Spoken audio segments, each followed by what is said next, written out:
The sun was setting over Brussels when Jean-Claude Van Damme decided to take a detour through his old neighborhood. It had been years since he'd walked these streets. Decades, really. The martial arts legend and action star had been filming a documentary about his life, revisiting the places that shaped him before Hollywood fame transformed everything. He wasn't expecting the flood of memories that washed over him as he passed the park where he first practiced his kicks, the small theater where he'd watched Bruce Lee films on repeat, dreaming of a future that seemed impossible at the time. "Sometimes life takes you far away," he said to his assistant who was walking alongside him. "But the roots, they never leave you. They pull you back when you least expect it." It was getting late, and Jean-Claude was hungry. "There used to be a small cafe here," he said, pointing to a corner building with warm light spilling from its windows.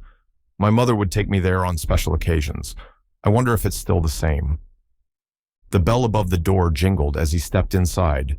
The cafe had changed. Modern fixtures had replaced the old decor, sleek espresso machines where ancient coffee makers once stood. But the smell, the rich aroma of Belgian waffles and fresh coffee, that was exactly the same. Jean-Claude took a seat by the window, away from the other patrons. At 63, he still turned heads, but tonight he wasn't in the mood for selfies or autographs. Tonight was about reconnection, about grounding himself in the place that had given him his start. An elderly waitress approached his table, her movements slow but deliberate, a small notepad clutched in hands that showed years of work. There was something familiar about the way she tilted her head, about the slight accent in her voice as she asked, "What can I get for you this evening?"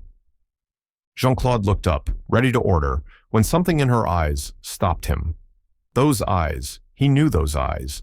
They had watched over him, comforted him, disciplined him when needed.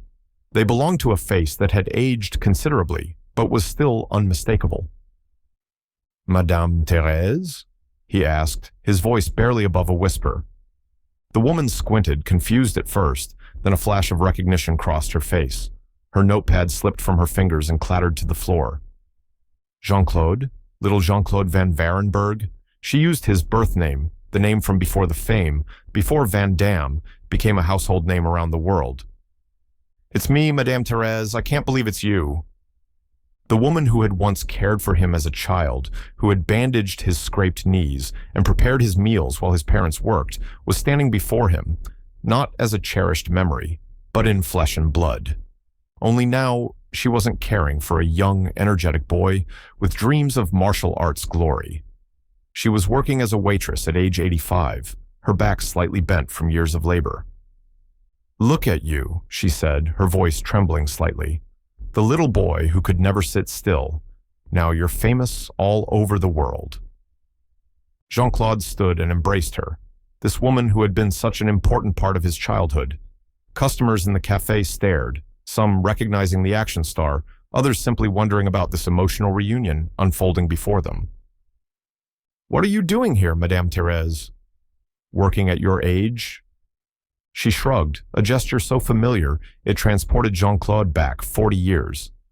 "Life is expensive, and the pension is small. I work 3 days a week. It keeps me active, keeps me from being alone with my thoughts too much." They talked for hours, the cafe emptying around them, the staff graciously allowing them this precious time. Thérèse spoke of her life after she stopped working for the Van Varenberg family, her marriage, her children, the loss of her husband 5 years ago.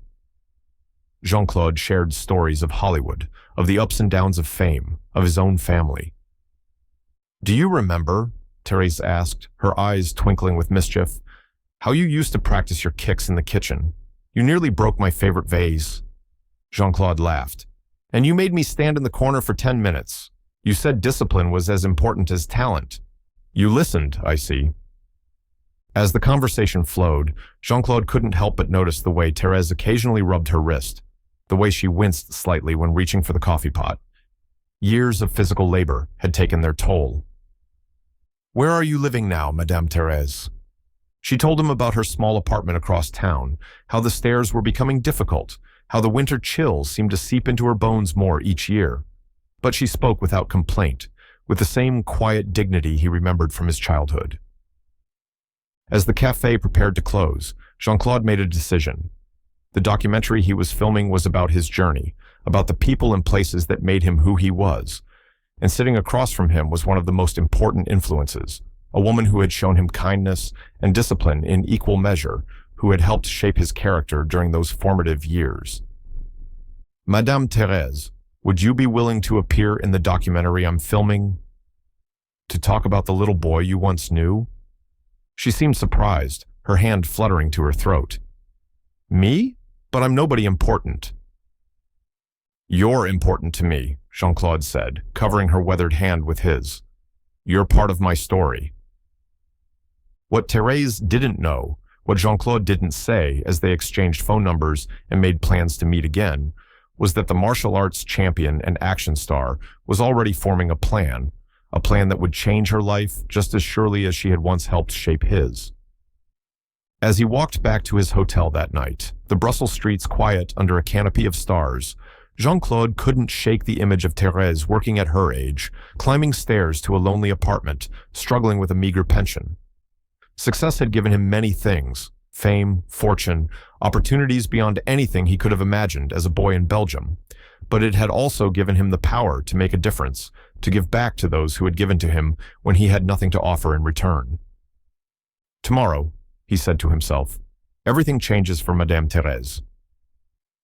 What Jean-Claude didn't realize was how much this chance encounter would change him as well. In rediscovering his former nanny, he was about to rediscover a part of himself he had almost forgotten, the part that remembered where he came from, the part that understood the value of honoring those who helped you along the way. The documentary crew would be waiting for him in the morning, cameras ready to capture the next chapter of his life story. But the most important scene, the one that would resonate far beyond the film itself, was already unfolding in his mind. Because Jean-Claude Van Damme, martial arts legend and international film star, was about to deliver the performance of a lifetime, not on screen, but in real life. And like all great stories, it would begin with a simple act of recognition, with seeing the worth in someone who had been overlooked for far too long. The next morning, Jean-Claude sat with his documentary crew in his hotel suite, his mind still processing the unexpected reunion from the night before. The director was outlining the day's filming schedule, but Jean-Claude was only half listening. He kept seeing Madame Thérèse's hands, once strong enough to hoist a rambunctious boy, now gnarled with arthritis, still working at an age when most people had long since retired. I want to make a change to our plans, Jean-Claude interrupted. The crew turned to him, surprised by his sudden intensity. There's someone I met yesterday, someone important from my childhood. I need to include her in this documentary. He told them about Thérèse, about her role in his early years, about finding her still working as a waitress at 85. As he spoke, he pulled out his phone and showed them a photo he'd taken with her the previous night, his arm around her thin shoulders, her face beaming with pride, despite the exhaustion evident in her eyes. This woman helped raise me, Jean-Claude explained. She taught me discipline when I was too wild, showed me kindness when I needed it most, and now I find her struggling to make ends meet. He paused, emotion tightening his throat. This is not right, not when I have been given so much. The director nodded slowly. We can definitely include her. It would add depth to your story, show where you came from. It's more than that, Jean-Claude insisted. I don't just want to interview her. I want to help her, really help her. And I want the cameras to capture it, not for publicity, but to show that success means nothing if you forget those who helped you achieve it. That afternoon, as arranged, Jean-Claude returned to the cafe where Thérèse was working. This time, the documentary crew came with him, hanging back discreetly as he entered. Thérèse's face lit up when she saw him, but a flicker of uncertainty crossed her features when she noticed the cameras. Don't worry, Jean-Claude assured her, leading her to a quiet table during her break. They're just filming for my documentary. Is it all right if we talk on camera? I want people to know about the woman who helped shape me. Thérèse smoothed her apron nervously but nodded. As the cameras rolled, Jean-Claude asked her about the old days, about her memories of him as a child. Gradually, she relaxed, her stories flowing more freely. She spoke of his determination even as a boy, how he would practice the same kick hundreds of times until it was perfect. He was a stubborn child, she told the camera with a laugh, but I could see the fire in him, the drive. Some children, You know they are meant for special things. Jean-Claude was one of those children. Jean-Claude watched her as she spoke, noting how she lit up with these memories, how years seemed to fall away from her face. But he also saw how she shifted uncomfortably in her chair after sitting too long, how the manager glanced at his watch, reminding her that her break was almost over. "Madame Thérèse," Jean-Claude said finally, "may I ask you something personal?" When she nodded, he continued, "If you could have anything right now, what would it be? What would make your life easier, happier?" She seemed taken aback by the question, unused to being asked what she wanted after decades of serving others. "Oh, I don't know," she said hesitantly. Perhaps a small house on the ground floor, with a little garden. My apartment has so many stairs and there's nowhere to sit outside." She paused, almost embarrassed by this modest dream. "And maybe enough savings that I wouldn't have to worry about bills so much. But these are just old woman's fantasies." Jean-Claude reached across the table and took her hands in his. "No, these are not fantasies. These are things you deserve after a lifetime of hard work, of caring for others." He took a deep breath, the cameras capturing every word. "Madame Thérèse, I want to help you. You were there for me when I was a child with nothing but big dreams. Now it's my turn to be there for you." Her eyes widened. "Jean-Claude, what are you saying?" "I'm saying that you should not be working at your age. I'm saying that you deserve comfort and security in your final years, and I'm in a position to provide that for you." Tears welled in Thérèse's eyes, but she shook her head.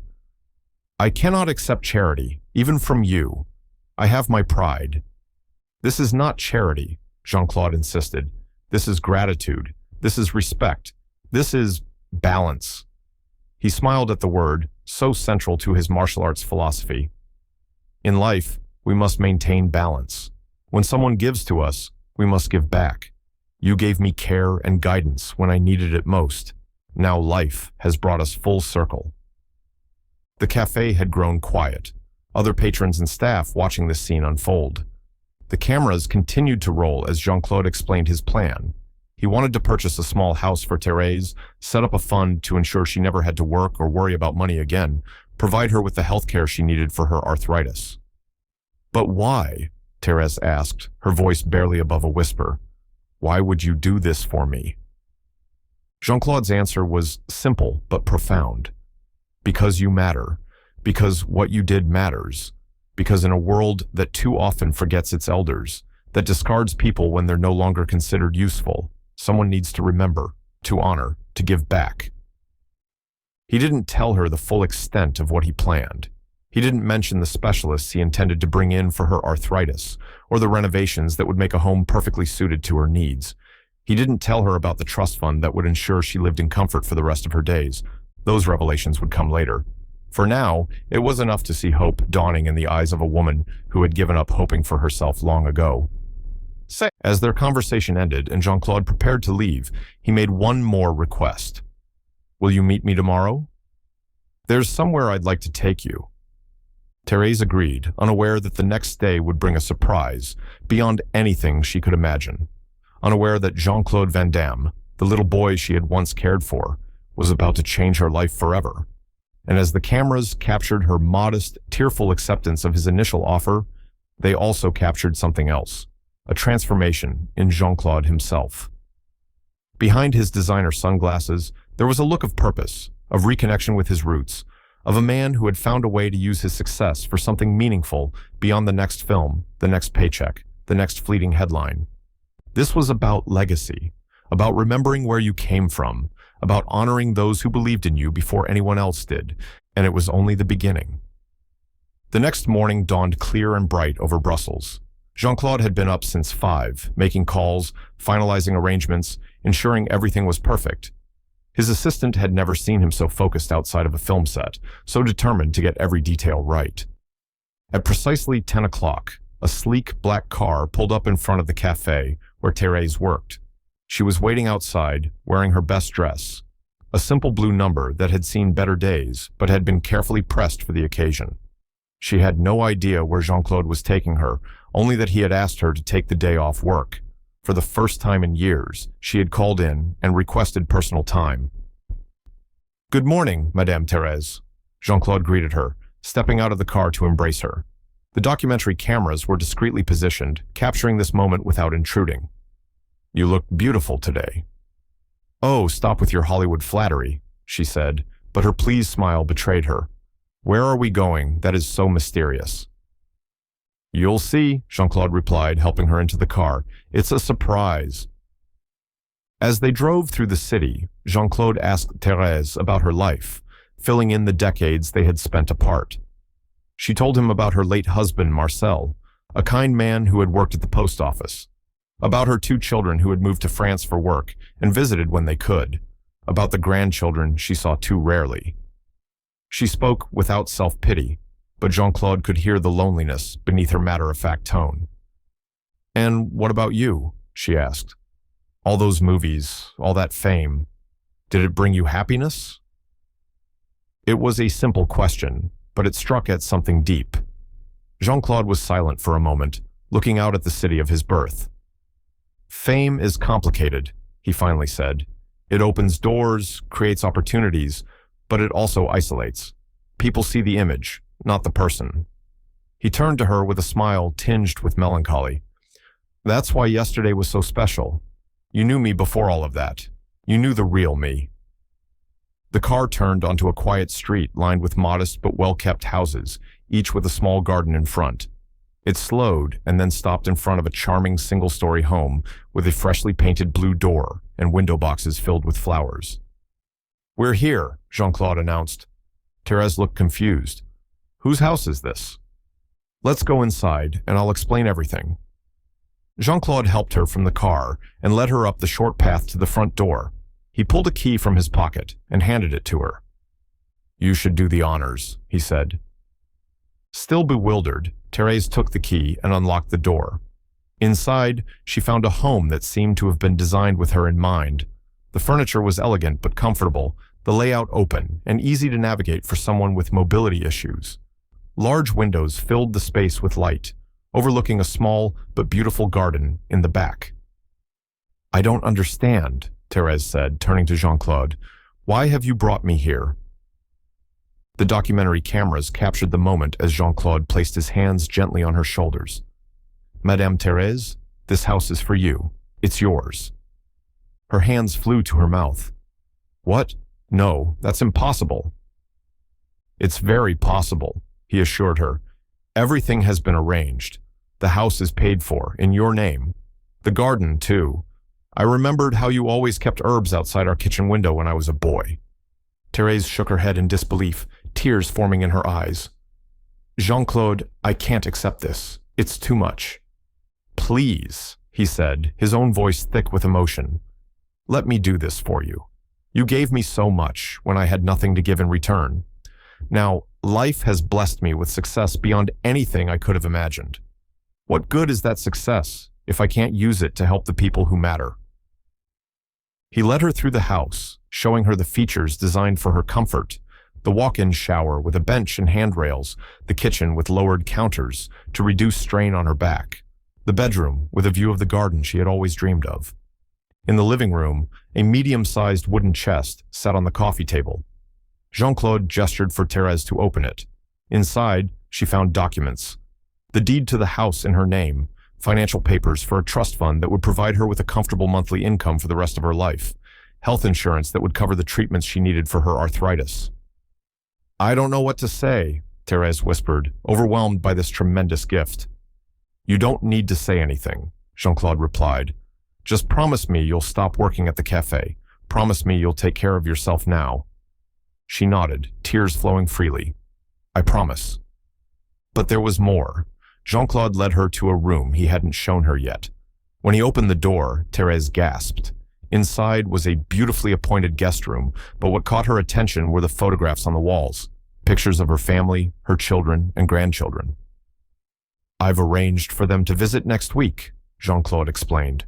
All of them, your son and daughter, their spouses, all 4 grandchildren. They'll stay here, with you, in your new home. Thérèse's legs gave way, and she sank onto the edge of the bed, her hand pressed against her heart. How did you do all this in one day? Jean-Claude smiled. I have resources now and good people who help me. When something is important, you find a way to make it happen quickly. What he didn't tell her was the late-night calls to real estate agents, the premium he had paid to expedite everything, the team of decorators who had worked through the night to prepare the house, the private investigators who had tracked down her family in France, and the generous travel arrangements he had made for them. As the reality of her new circumstances sank in, Thérèse looked up at Jean-Claude, this man who had once been the little boy she cared for. "Why?" she asked simply. "Why would you do something so extraordinary for an old woman who was just doing her job all those years ago?" Jean-Claude knelt before her, taking her weathered hands in his. "Because kindness matters. Because dignity matters. Because you matter, Madame Thérèse." He paused, choosing his words carefully. "In my life, I've earned millions. I've achieved fame. I've traveled the world. But none of that means anything if we forget where we came from, if we fail to honor those who shaped us." The cameras captured this powerful moment, the international action star kneeling before his elderly former nanny, both of them moved to tears by the symmetry of life, by the closing of a circle that had opened decades ago. And as Thérèse finally allowed herself to accept this gift, to embrace this unexpected turn in her life's journey, Jean-Claude felt something shift within himself as well. In giving, he had received something invaluable, a reconnection with his roots, a chance to express gratitude in a tangible way, a reminder of what truly matters. Outside the new blue door, Brussels continued its busy pace, but inside, time seemed suspended as past and present merged, as an act of extraordinary kindness bridged the years between a boy with dreams and the man those dreams had created. 6 months had passed since Jean-Claude's reunion with Madame Thérèse. The documentary had been completed, edited, and was now being screened at a special premiere in Brussels. The elegant theater was filled with celebrities, film industry executives, and media, but the guest of honor wasn't a movie star or a director. It was an 85-year-old former nanny seated in the front row, her posture straighter than it had been in years, her eyes bright with excitement. Thérèse's life had transformed completely. The specialized medical treatments Jean-Claude had arranged had significantly reduced her arthritis pain. Her family, touched by Jean-Claude's generosity, had made arrangements to visit more frequently. Her garden had flourished under her care, providing herbs and flowers that made her new house truly feel like home. And most importantly, she hadn't worked a single day since moving in, instead spending her time reconnecting with old friends, hosting her grandchildren, and finally enjoying the retirement she deserved. As the lights dimmed and the documentary began, Jean-Claude felt a nervous energy he rarely experienced before his action film premieres. This project was different, more personal, more vulnerable. It wasn't about high kicks or dramatic fights. It was about human connection, about remembering your roots, about honoring those who shaped you. The film traced Jean-Claude's journey from his childhood in Brussels, through his martial arts training, his struggles to break into Hollywood, his eventual success, and the personal challenges that came with fame. But the heart of the documentary was his reunion with Thérèse and what followed. The camera had captured everything: her shock at his generosity, her initial reluctance to accept such a grand gift, the tears of joy when she realized what it meant for her future, and the profound gratitude that had no need for words. When the section showing Thérèse moving into her new home played, a hushed silence fell over the theater. The audience watched as this elderly woman, who had spent decades caring for others, was finally being cared for herself. They saw her disbelief transform into acceptance, her weariness give way to renewed energy, her resignation replaced by hope. As the documentary concluded, the lights came up to reveal that there wasn't a dry eye in the house. The audience rose in a standing ovation that seemed to go on forever. Jean-Claude took the stage, visibly moved by the response, and asked Thérèse to join him. She walked up slowly but steadily, no longer hampered by the pain that had been her constant companion for so long. "This film was supposed to be about my journey," Jean-Claude said to the audience, his arm around Thérèse's shoulders. "But in making it, I discovered something more important than my own story. I rediscovered the power of gratitude, the importance of remembering those who believed in us before we became who we are today." He turned to Thérèse, speaking directly to her now, though his words were amplified for all to hear. You took care of me when I was just a boy with big dreams. You taught me discipline when I was too wild, showed me kindness when I needed it most.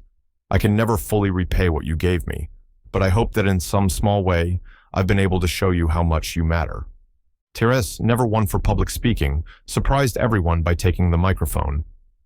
"When you're old," she said, her voice quavering slightly, "you think the world has forgotten you. You think your work, your life, everything you've done just disappears like footprints in the sand." She paused, gathering her composure. "Jean-Claude didn't just give me a house or money, he gave me back my dignity. He showed me that my life had meaning, that the care I gave to children like him wasn't forgotten." The film had been intended as a personal project, a way for Jean-Claude to reflect on his career and life. But something unexpected had happened. Early screenings had struck a chord with viewers, particularly the sections featuring Thérèse. People were deeply moved by the martial arts star's act of gratitude, by his reconnection with someone who had been important in his childhood, by his use of his resources to make a concrete difference in one person's life. What Jean-Claude hadn't anticipated was the ripple effect. After those early screenings, something remarkable began to happen. Messages started pouring in, from fans, from other celebrities, from ordinary people around the world. They shared stories of their own attempts to reconnect with and thank those who had helped them along the way. Teachers, coaches, neighbors, distant relatives, people were reaching out to express gratitude that had gone unspoken for too long. A prominent actress tracked down her first drama teacher, now retired and struggling financially, and established a scholarship in her name. A tech billionaire found the librarian who had encouraged his interest in computers and funded a complete renovation of the small-town library where she had worked. Thousands of less famous but equally meaningful acts of gratitude were inspired by Jean-Claude's example. The film had tapped into something universal, the human desire to express gratitude, to acknowledge those who shaped us, to close circles that time and circumstance had left open. After the premiere, at a quiet moment during the reception, Jean-Claude found himself standing alone with Thérèse near a window overlooking the Brussels skyline. The city lights twinkled below them, the same city where their paths had first crossed decades ago. "I never expected any of this," Thérèse said, gesturing to the elegant crowd, the posters for the documentary, the new reality of her life. "When I cared for you, I was just doing what needed to be done. I never imagined it would come back to me like this." Jean-Claude smiled. "That's the beauty of it. You gave without expectation of return. That's true kindness." He looked out at the city of his birth. "You know, I've achieved everything I dreamed of as that little boy in Brussels. The fame, the fortune, the films. But nothing has felt as right as this, as meaningful as this." And it was true.